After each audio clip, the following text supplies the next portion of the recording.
안녕하십니까? 오늘은 아주 특별한 책을 소개해 드리려고 합니다. 제목이 아주 특별한데요. 성경, 예수, 그리고 기업가 정신입니다. 오늘 그 저자이신 박동훈 당국대 명예교수님을 모셨습니다. 안녕하세요.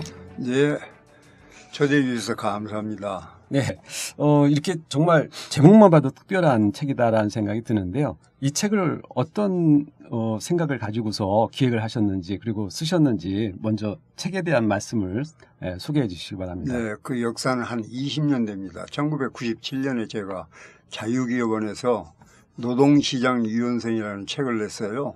책이 나온 다음에 성경 속에 시장경제 얘기는 없을까 어렴풋이 생각을 하다가 많은 책을 사서 읽어보니까 아무 내용도 없더라고요. 그래서 2009년에 제가 그냥 책을 썼습니다. 그때 쓴 책이 성경과 함께 떠나는 시장경제 여행이라는 책이었습니다. 그 책을 쓰고 나서 그 당시에 선생님께서 그 책을 쓰셨는데 그 책이 상당히 오랫동안 많은 분들이 좋아했고 또 구입을 했었던 걸로 기억을 하는데 그 책 제목도 상당히 특이했죠? 네. 다시 한번 말씀해 주십시오. 제목도. 성경과 함께 떠나는 시장경제 여행. 네. 그런데 고신대 이상규 교수님이라고 있는데 그분은 지금도 그 책을 좋아하셔요. 네. 그런데 경제에다가 종교에다 합치니까 뭐 어디 시장에 내놓기는 뭐 그럴 것 같은데 관심 있는 분들이 의외로 많았어요. 그리고 그 책이 나온 다음에 제가 이제 나이도 들어가니까 자, 성경 얘기를 좀 더 구체적으로 해볼 수 없을까. 근데 성경과 함께 떠나는 시장경제 여행에서는 예수 얘기가 빠져 있어요. 그래서 그것을 수정하고 예수 얘기 보완할 생각으로 제가 2015년에 다시 책을 시작을 했습니다. 그것이 성경, 예수 그리고 기업가 정신입니다. 네, 제목도 특별한데 내용도 상당히 궁금합니다. 주요 내용이 어떤 내용이 포함되어 있습니까? 네, 이 책은 3장으로 구성되어 있는데 1장은 구약과 신약을 통틀어서 제가 8개의 주제, 그러니까 시장 경제 원리와 관계된 8가지 주제를 선택을 했습니다. 그 8가지 주제란 성경과 법, 성경과 소유, 성경과 공평, 성경과 가족, 성경과 노동, 성경과 경제, 그리고 성경 속에 들어있는 소위 시장 사람들, 예를 들면 시장 사람들 얘기인데 성경과 세상 사람 그 이야기 8개 주제로 꾸렸고, 두 번째는 예수는 왜 이 세상에 오셨는가. 그래서 하나님 나라 선포, 가르치심, 병 고치심, 먹이심, 또 예수 제자들이 한 일, 그걸 한데 묶었고, 3장에서는 사실상 이 책의 핵심 내용입니다. 기독교는 어떻게 세계 종교가 되었을까? 제가 그것을 20년 동안 마음속에 숙제로 품고 있었는데, 그래서 구약과 신약을 통해서 기독교가 세계 종교가 되는데 기여한 10대 CEO를 선정을 했습니다. 이런 이야기는 아직까지 어느 누구도 얘기해 본 적이 없는 걸로 알고 있습니다. 네. 그 경제학자로서 박동훈 선생님이 걸어오신 상당히 그 많은 그 학문적 기여와 업적이 있었는데, 그러한 내용을 바탕으로 해서 성경을 선생님 나름대로 공부하시고 또 이해한 것을 바탕으로 해서 이 성경과 예수 그리고 경제에 관한 폭넓은 내용을 담으셨다는 말씀으로 이해를 했습니다. 그렇다면 이 책의 핵심적인 메시지 내용이 있을 것 같은데 어떤 핵심적인 내용을 담으셨습니까? 네, 아까 그 말씀드린 8개 주제인데 다 말씀드릴 수는 없고 한 3가지만 간략하게 말씀드리겠습니다. 이스라엘 민족이 에집트를 빠져나올 때 하나님이 당부하신 것이 있습니다. 맨 먼저 당부한 것이 법입니다. 법. 그래서 성경에서는 법이 그렇게 중요합니다. 시장 경제에서도 법치가 중요하지 않습니까? 만일 이스라엘 민족이 에집트를 빠져나올 때 무법천지가 됐다고 하면 이스라엘 민족이 존속할 수가 없었어요. 그래서 예를 들면 하나님이 제일 먼저 주신 법이 십계명입니다. 네, 십계명을 주시면서 이스라엘 민족과 하나님과 이 약속을 지키게 되면 이스라엘 민족은 하나님이 선정한 민족이 된다. 그런 약속을 하셨죠. 그리고 법을 지켜야만이 이스라엘 민족이 앞으로 복을 받을 수 있다. 바로 그런 거고. 두 번째는 성경 속에 들어있는 소유 이야기인데 목사님들은 이런 얘기하는 걸 대단히 꺼립니다. 그런데 실제로 성경에서 소유가 얼마나 중요하냐면 자 우선 하이크가 1988년에 쓴 그 Fatal Conceit 치명적 자만이라는 책을 보면 이런 내용이 나옵니다. 세계 수많은 종교가 있었는데 지난 2000년 동안에 살아남은 종교는 가족과 소유를 존중하는 종교만 살아남았다. 그러면서 바로 기독교가 그런 거다. 그렇게 힌트까지 주었습니다. 그래서 저는 성경 속에 구약 신약 속에 들어있는 그 소유 얘기를 전부 한번 모아봤어요.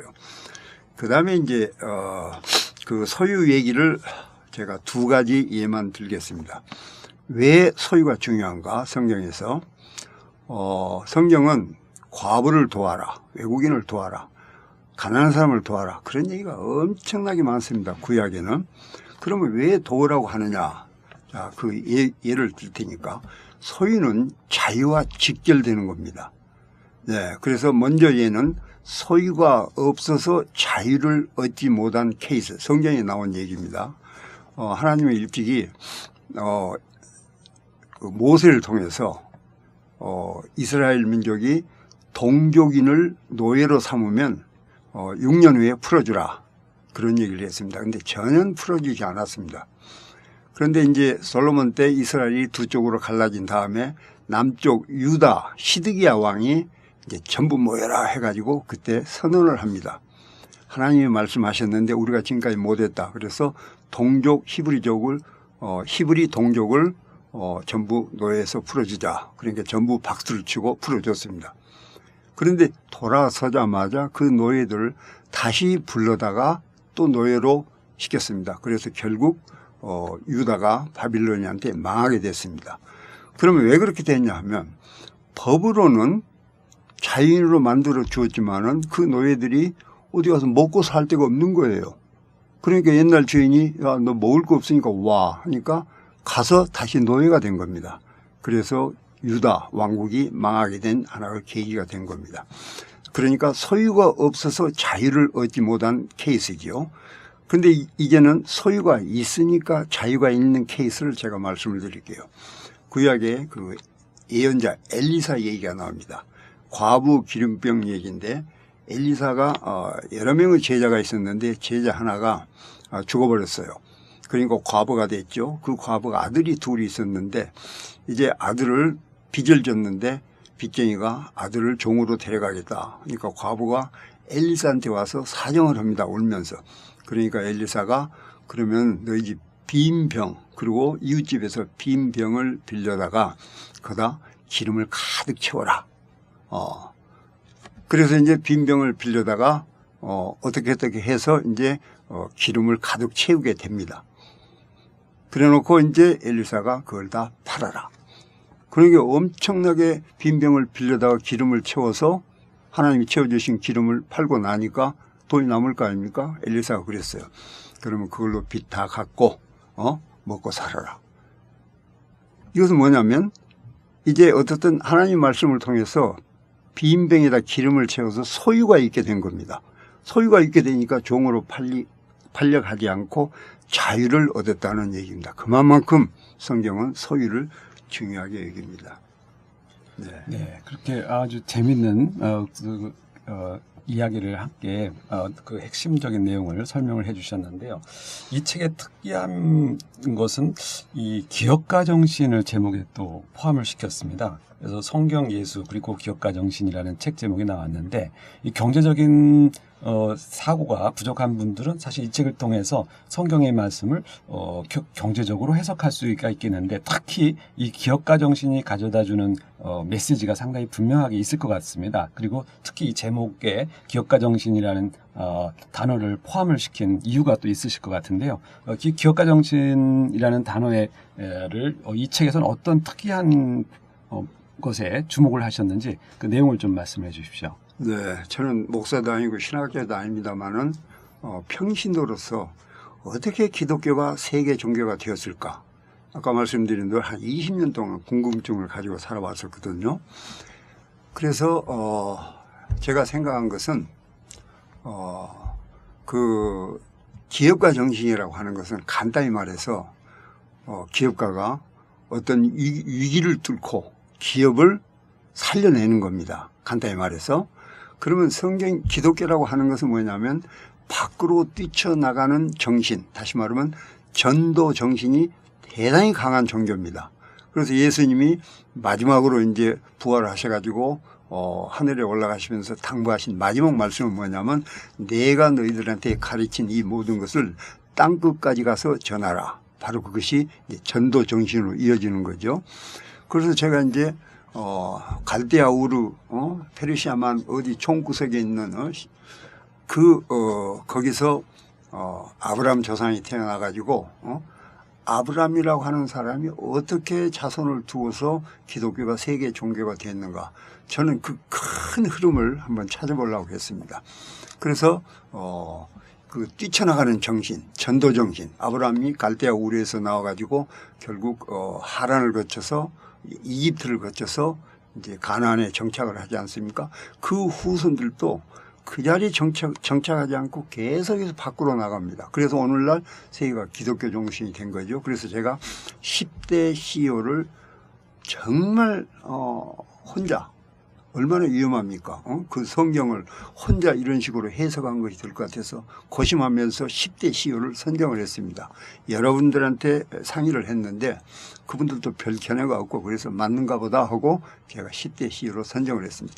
첫 번째가 아브라함입니다. 아브라함은 75살에 하나님이 나타나셔가지고 자 너는 네 고향을 떠나서 내가 말하는 대로 가라. 그러니까 두 말도 않고 떠납니다. 그 다음에 두 번째 아브라함은 손자 이제 야곱입니다. 야곱은 왜 중요하냐면 성경에서 말하는 12지파의 아버지가 됩니다. 본래 자매를 아내로 얻었고 자매의 종까지 4사람을 4여자를 데리고 거기서 12명 아들과 1명의 딸을 낳았죠. 그래서 그 12명이 소위 이스라엘 지파의 소위 아버지가 됩니다. 거기서부터 자손이 퍼져나갑니다. 그 다음에 이제 하나님이 본래 아브라함에게 3가지 약속을 하셨습니다. 하나는 내가 네 자손을 하늘의 별처럼 많이 주겠다. 그 다음에 430년 동안 다른 나라에 가서 종로를 살 것이다. 그 다음에 또 하나는 가나안 땅을 주겠다. 그렇게 하신 거예요. 그래서 이제 아브라함의 손자 야곱이 12아들을 두고 키우고 있었는데 거기 이제 그 중에 하나가 요셉이 11번째 아들 요셉이 어떻게 이렇게 저렇게 팔려가 가지고 이집트에서 총리가 됩니다. 그때 이제 가나안은 가뭄이 들어 가지고 요셉이 자기 식소들을 데리고 이제 에집트로 갑니다. 에집트로 가서 430년 동안 종노를 합니다. 그 다음에 이제 모세가 나와가지고 이제 이스라엘 민족을 이제 에집트에서 끌어내는 거죠. 거기서부터 이스라엘 민족이 드디어 등장을 합니다. 그런데 이제 가나안 땅을 주겠다. 하나님이 약속을 하셨어요. 그러니까 첫 번째는 아브라함, 둘째는 야곱, 셋째는 요셉, 그 다음에 모세가 이제 탈주를 시켰고 그러면 가나안 땅에 정착을 누가 했느냐. 요셉의 후계자인 여호수아가 했습니다. 여호수아가 이제 다 가나안 땅을 정복을 하고 땅 분배까지 다 했습니다. 5명이 됐죠. 그 다음에 이제 6번째는 누가 됐느냐. 드디어 이스라엘이 통일 왕국이 됩니다. 다윗이 했습니다. 다윗이 6번째 CEO입니다. 그 다음에 이제 솔로몬은 드디어 그 다윗이 세운 왕국에다가 하나님 나라 성전을 세웁니다. 그래서 솔로몬이 7번째 CEO가 됩니다. 그 다음에 솔로몬부터 이제 예수님이 등장할 때까지는 거의 900몇십 년의 긴 시간이 흐릅니다만은 어쨌든 구약과 신약 그 사이에는 400년의 공백이 있기는 하는데 솔로몬이 그렇게 나라를 세워놓고 이제 망한데 그 후로 한 1000년 후에 예수가 이제 등장합니다. 예수는 그야말로 하나님의 아들로 이제 어쨌든 성경에 그렇게 등장하죠. 그러면 예수는 8번째 CEO가 됩니다. 예수는 와서 하나님 나라 말씀을 가르치고 먹이시고 그 다음에 병 고쳐주시고 그야말로 기독교의 핵심을 이제 예수가 실현을 하는 거죠. 그 다음에 이제 9번째가 누구냐면 바로 예수 제자입니다. 12제자가 이제 누구는 어디 가서 칼 맞아 죽고 그렇게 해서 전도를 하죠. 밖으로 뛰쳐나가죠.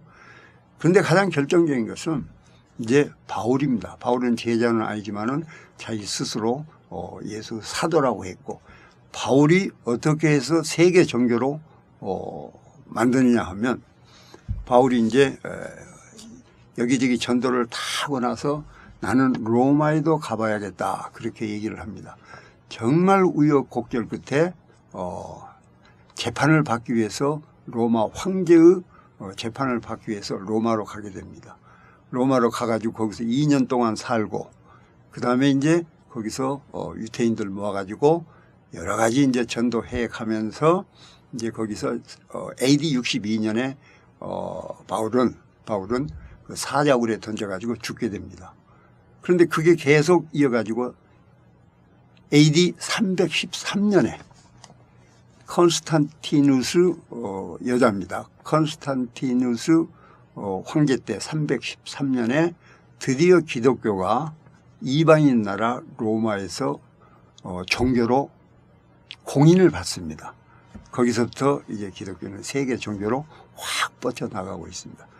제가 전라남도 광주시, 광주광역시 옛날은 군이었고 그 촌에서 태어난 사람이 예수를 믿게 된 것도 바로 이 앞에 있던 10대 CEO 그분들의 노력에 의한 것이다. 결과다. 저는 그렇게 믿고 있습니다.